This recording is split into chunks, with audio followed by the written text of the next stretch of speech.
Yo, what up? It's Majay back with another WWE video. And I'm about to be watching another video by Tap Out Corner, and it's about to be on top 10 worst moments of 2024. Top wrestling worst moments of 2024. And I don't even know what are like some of the worst ones. I can still think of like AEW showing that dumb footage of CM Punk when CM Punk's on. Wait, no, wasn't that? No, yeah. That was this year. I went that last year. Them Wrestling idiots showing the damn 2024. thing. Oh shoot. Let's see.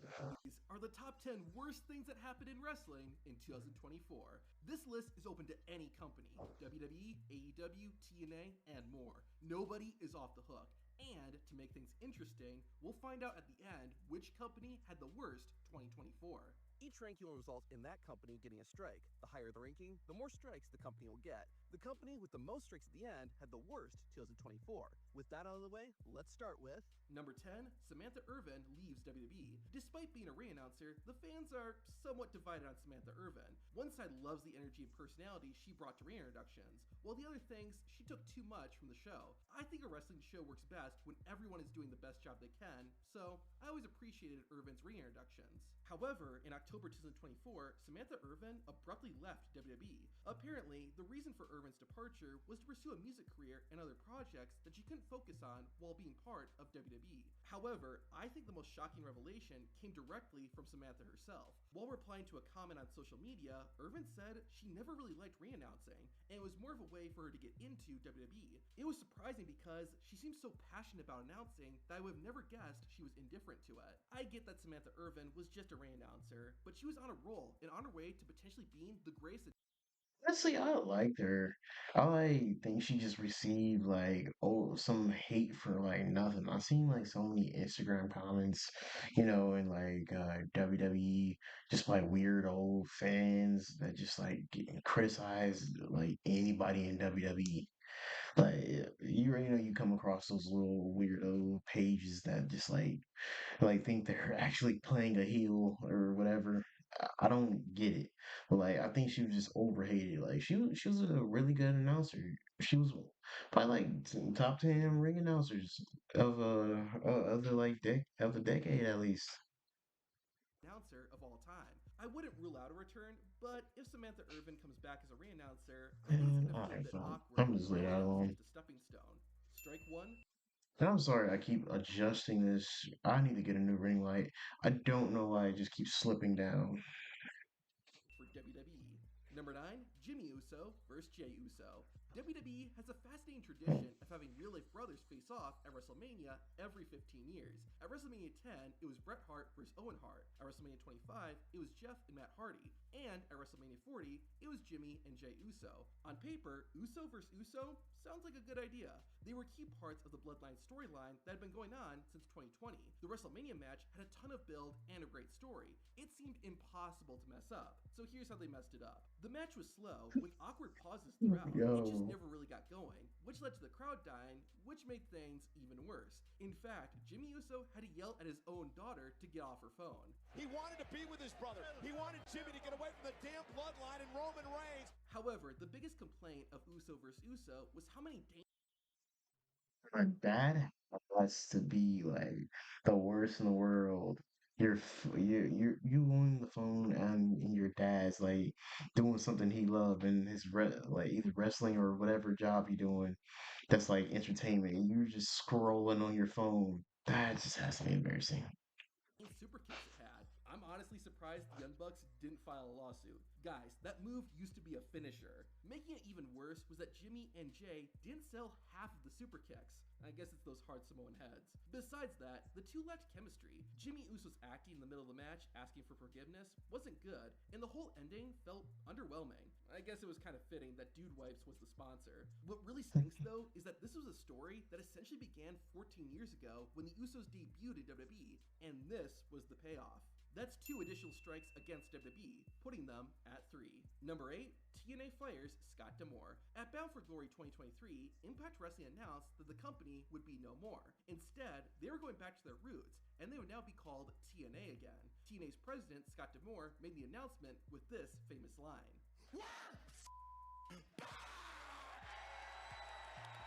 The name change became official on January 13th, 2024 at the Hard to Kill pay-per-view. Not only that, but the event also had the largest live gate for the company in nearly a decade, so it seemed like TNA was starting off 2023 on the right foot. However, that didn't last long. About 3.5 weeks later, Scott D'Amore was abruptly fired from his position as TNA president. It was never flat out said what the reason was, but it seems like D'Amore wanted more to be invested in TNA than what Anthem, TNA's parent company, wanted to invest. Either way, it was upsetting for a lot of wrestlers and fans. Scott D'Amore had been instrumental in helping bring TNA back, and a lot of wrestlers enjoyed working for TNA under him.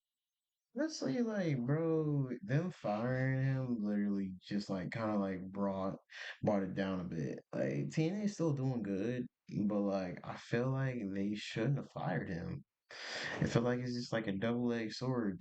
What did they fire him for? Just like because he cared about the company that much? Like, come on now. I feel like they sparked like a fire under their ass, but like turning back to TNA. I mean, just changing a few words actually helped. I, for me at least, I got tired of calling it Impact Wrestling. Even when it was called Impact Wrestling, it was still TNA to me. His leadership. It seemed like the textbook definition of a lull TNA moment. As I said, TNA had a successful relaunch, and they seem to be on a resurgence. Then, TNA fires its president. Now, to be fair, TNA still has done pretty well. About 5 months after Scott D'Amore's firing, TNA hosted their Slammiversary pay-per-view. That had an even higher attendance than Hard to Kill. Additionally, TNA has expanded its partnership with WWE, with more TNA wrestlers appearing in Joe WWE Hendry, and vice versa. let's go. Scott D'Amore launched his own wrestling company in October 2024, Maple Leaf Pro Wrestling. They need to bring Joe Hendry to WWE. That's all I'm saying. They need to capitalize on that. So even though D'Amore's firing wasn't a good thing, it seems like everyone rebounded. Still, that's 3 strikes against TNA. Number 7, Chris Jericho's learning tree. Chris Jericho is one of the best wrestlers when it comes to reinventing himself. Y2J seemed to always know exactly when and how to introduce a new character or gimmick, and it was almost always a hit. However, in 2024, Jericho hit a bump in the road. In March 2024, Chris Jericho attempted to mentor Hook. When Hook didn't take the bait, Jericho fought and defeated him to become the FTW champion. Y2J then dubbed himself the Learning Tree and began offering unsolicited and arrogant advice. The Learning Tree soon turned into a faction, with Big Bill, formerly known as Big Cass, and Brian Keith at Chris Jericho's side. Now, I get it. The Learning Tree is meant to take the criticism of Chris Jericho and other veteran wrestlers and turn it into a gimmick designed to get boos.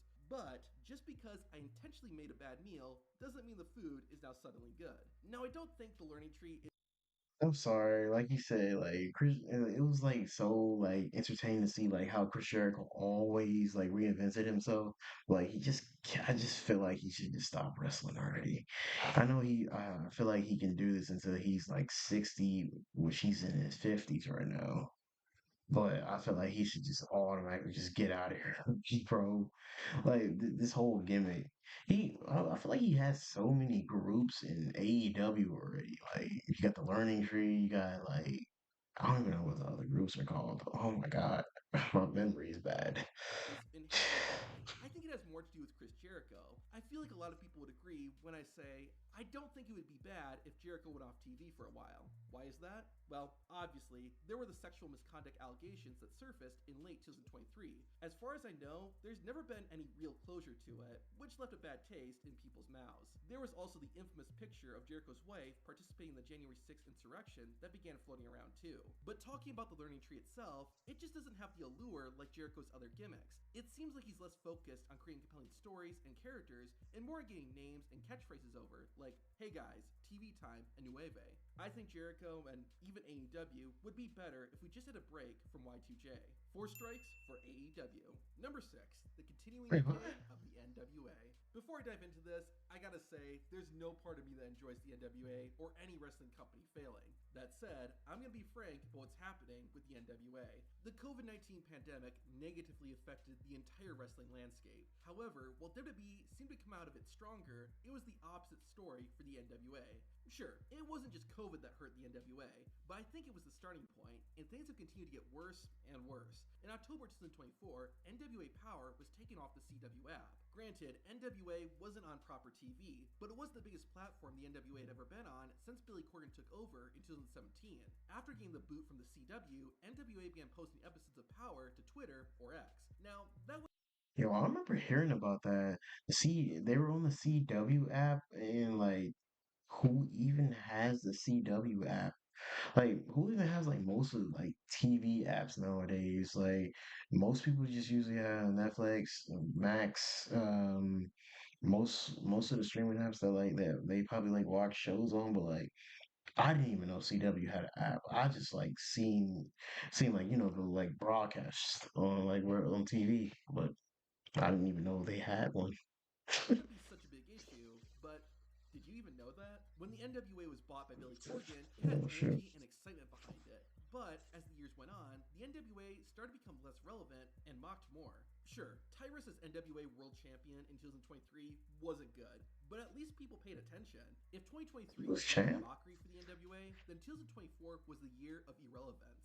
Again, there's no part of me that enjoys saying that, but that's where we're at. That's 5 strikes against NWA, putting them at number 1, at least for now. Number 5, AEW airs the CM Punk Jack Perry footage. Back in August 2020, Well, like I said right here. Here we go. Let's just see the story. AEW hosted All In at Wembley Stadium in London. It was the company's biggest event yet in terms of attendance, and what should have been a monumental night for AEW ended up becoming one of its most infamous. Backstage, CM Punk and fellow AEW wrestler Jack Perry got into a real fight. Obviously, there were a number of events that led up to that point, but that whole saga could be a video in of itself. Anyways, the fight was broken up almost as soon as it started, and CM Punk soon left AEW and returned to WWE about 3 months later. In April 2024, CM Punk did a big tell-all interview addressing the incident at Wembley Stadium for the first time. In response to this, AEW announced that they would show the security camera footage of the fight on their flagship show, Dynamite. The footage aired, and while it did increase viewership, it was a case of short-term gains and long-term pains. The decision didn't do anything to help AEW's image or favorability among fans. In fact, it had the opposite effect. Airing the footage just felt desperate, and it seemed like something WCW would do during its final years. It would have been one thing if AEW aired the footage shortly after the incident, but they chose to show it 7.5 months later. It gave the impression that AEW was in such a need to get people to watch that they had to use a low quality, silent 45-second clip of an ex employee to increase viewership. I don't know what's worse, the fact Bro, this whole thing was just stupid, bro. They need to like have some. Like, I think I said this before. They need to like have somebody to like let Tony Khan step down. Like he can still run the company, but like not book it. Like hire a booker, hire a better booker. Because like even like Vince McMahon didn't do nothing this stupid. Like he was so strict about like not even mentioning like words that like diminish the company on there. This dude just aired footage for people just to see for a hot few seconds and then like they just go get about their day and get on with it. Tony Khan needs to just step down. That's my that opinion. AEW actually did it, or the fact that it worked. That's 6 more strikes for AEW, but there's still 4 more rankings to go. Good. Number 4, WWE and money. There are a lot of little things that WWE did in 2024 that I'm going to lump together. The reason is that, while they are different issues, they all revolve around one thing. It's all about the money. It's all about the money. Let's start with the most obvious, WWE's sponsors. Now, WWE has always had advertisers as part of their show, but it's getting ridiculous. Granted, WWE has been ramping up sponsors for a few years now, but 2024 was no exception. Any available spot around the ring seems to have a logo on it now. Not only that, but because there are so many advertisers, it takes time away from the actual show, especially during the PLEs. However, an even bigger offense than that is WWE's adoption of dynamic ticket pricing. This causes tickets to adjust in price based on things like demand and timing. This has resulted in WWE tickets skyrocketing in price. WrestleMania 41 tickets, for example, are well into the 4 figures, and What? some even go for 5. The cheapest Oh, tickets I found that's just wild, bro. The damn ticket prices. I think my cousin told me he checked up on the ticket prices for next year's WrestleMania. Well, he was speaking for 2024, and like he's speaking for 2025 WrestleMania, and like he told me that's just gonna cost a lot. I didn't believe him, but like now I do. Like, after I see this. For both nights of WrestleMania 41 were $1,000. And that's not even counting all the taxes and fees Oh, that are added on. But hey, people are still buying them. Also, let's get rid of the post show press conferences. I know this doesn't exactly fit into this point, but hey, those have sponsors too. Really, the media scrum slash press conference idea was neat when AEW introduced it, but I think it's run its course. Particularly for WWE, they're just corporate PR, and WWE patting themselves on the back. Sure, there's the occasional highlight like Cody Rhodes and Jey Uso getting drunk, but those are few and far that's a fun between. moment. Plus, whenever a good question gets asked, like the Vince McMahon scandal or diversity issues, the response is usually just corporate copy and paste and doesn't really answer anything. That's a whopping 7 strikes for WWE, tying them and AEW. Number 3, AEW's decline. Like with the NWA, I don't get a kick out of AEW struggling. However, before I get into that, I must acknowledge AEW's biggest business win in 2024. In October, the company announced it had signed a new media rights deal with Warner Bros. Discovery for $550 million, an increase from their previous deal. That's excellent news for AEW, and something that can't be ignored, because there was a lot of bad news in 2024. One of the most obvious is AEW's decline in attendance. Pictures of half-empty AEW arenas were not uncommon. I mean, seeing all of this is just you can't just say that little one slogan that everybody's just still going around buzzing through AEW's head right now. I keep saying AEW's were the best wrestle. You can't say that and you don't have like an audience to back it up. That's just me, man. I think it's Tony Khan's fault, bro. It's always Tony Khan's fault. It's his whole show and like what he's doing with this shit, man. You know what? In 2024. But what's worse than declining attendance is declining TV viewership. Pretty much all 3 of AEW's TV shows saw a decrease in viewers from each quarter in 2024. Even AEW's flagship show Dynamite brought in fewer viewers in the fourth quarter of 2024 than when Collision and Rampage launched. In fact, AEW Rampage got canceled in December 2024, presumably because of the numbers it was bringing in. There were also some backstage issues with AEW as well. Wrestlers were being left at home because the company didn't have anything for them, as well as AEW extending some wrestlers' contracts, despite said wrestlers wanting to leave. In general, AEW doesn't have the same excitement that it had when it first launched in 2019. There are a ton of reasons for that, but regardless, 2024 was a mixed bag for AEW. I heard they also got like a bad rep too. I think the Lucha Bros said they like adding injury time to people's contract. Like that's just like the fucked up part too. Like just release them already, bro. Like who cares if they're just gonna go to the competition already? You already have no use for them. Like just like release them so they can just go off and do whatever they want.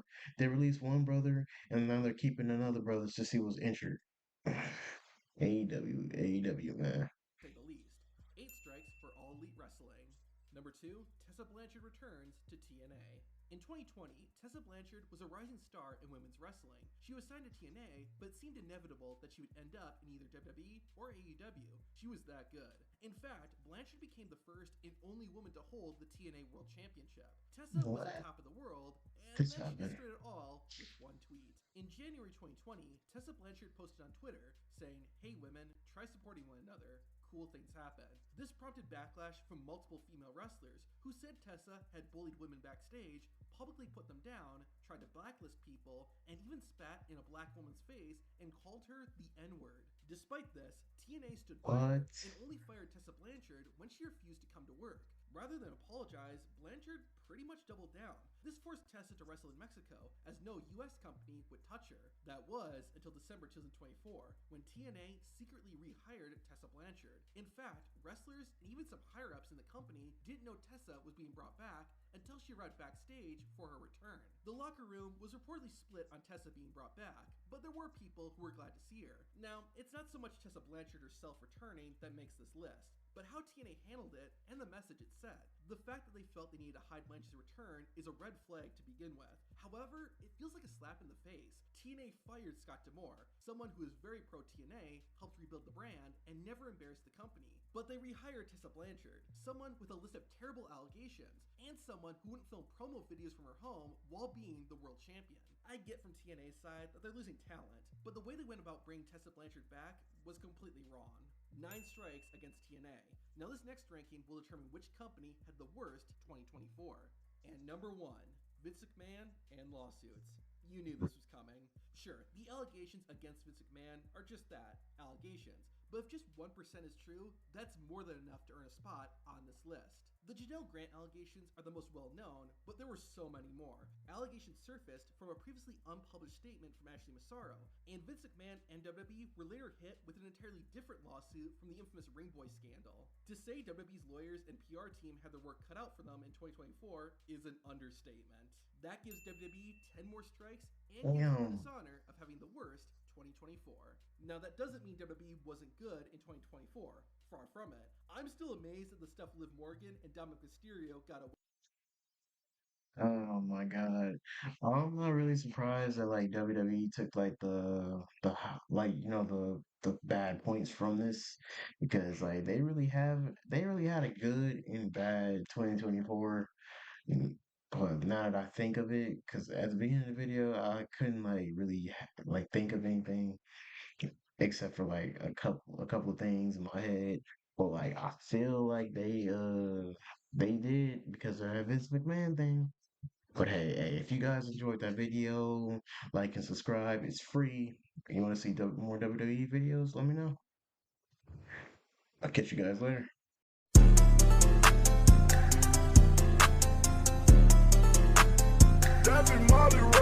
Fuck it, that in oh yeah. Gotta fight.